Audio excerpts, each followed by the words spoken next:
ذرا ایک لمحے کے لیے سوچئے، ایک باپ کے لیے دنیا کا سب سے مشکل امتحان آخر کیا ہو سکتا ہے؟ آج کی اس گفتگو میں آپ سب کو خوش آمدید۔ آج ہم ایک ایسی زبردست داستان پر بات کرنے والے ہیں جو قربانی اور پختہ ایمان کی سب سے عظیم مثال ہے۔ حضرت ابراہیم علیہ السلام کا وہ امتحان جس کے بارے میں سوچ کر ہی انسان دنگ رہ جاتا ہے۔ تو چلیے سیدھا اس واقعے کی گہرائی میں چلتے ہیں اور دیکھتے ہیں کہ اس بے مثال قربانی نے کیسے ہمیشہ کے لیے ایک روشن تاریخ رقم کر دی۔ ذرا ایک لمحے کے لیے سوچئے، ایک باپ کے لیے دنیا کا سب سے مشکل امتحان آخر کیا ہو سکتا ہے؟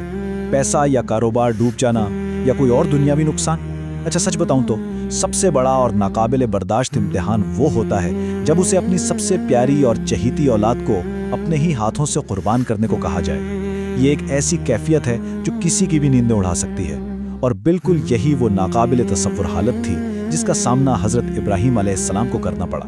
تو چلیے اب اس بات کی گہرائی میں چلتے ہیں، آخر یہ امتحان اتنا کٹھن کیوں تھا؟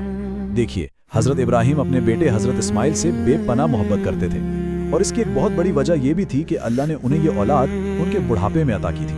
آپ خود سوچئے، جب انسان اپنی زندگی کے آخری حصے میں ہو اور اس سے اولاد جیسی نعمت مل جائے تو اس سے لگاؤ کس قدر شدید ہوتا ہے نا۔ وہ بیٹا ان کی آنکھوں کا تارا تھا، لیکن امتحان کا تقاضا یہی تھا کہ اسی سب سے عزیز ہستی کی قربانی دی جائے۔ اور پھر ایک رات سب کچھ بدل گیا۔ حضرت ابراہیم نے سوتے ہوئے ایک خواب دیکھا۔ انہوں نے دیکھا کہ وہ اپنے اسی لاڈلے بیٹے کو اللہ کی راہ میں قربان کر رہے ہیں۔ اب ذرا ٹھہریے، اگر کوئی عام انسان ہوتا تو شاید اسے صرف ایک وہم یا ڈراؤنا خواب سمجھ کر بھول جاتا، لیکن ہمیں یہاں یہ سمجھنا ہوگا کہ نبیوں کے خواب عام خواب نہیں ہوتے، وہ سچی وحی اور اللہ کی طرف سے بالکل واضح حکم ہوتے ہیں۔ اور حضرت ابراہیم یہ بات فوراً سمجھ گئے۔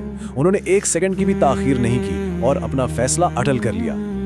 اب ذرا ان واقعات کی ٹائمنگ دیکھیے، سب کچھ کتنی تیزی سے ہوا۔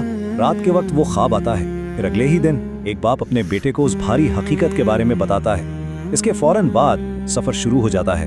راستے میں شیطان انہیں بہکانے کی پوری کوشش کرتا ہے، اور پھر آخر میں قربانی کی مکمل تیاری۔ یہ کوئی عام سا سفر نہیں تھا دوستوں، یہ ایک زبردست کشمکش تھی جہاں ہر قدم پر ان کے ایمان اور خدائی محبت کا ایک کڑا امتحان ہو رہا تھا۔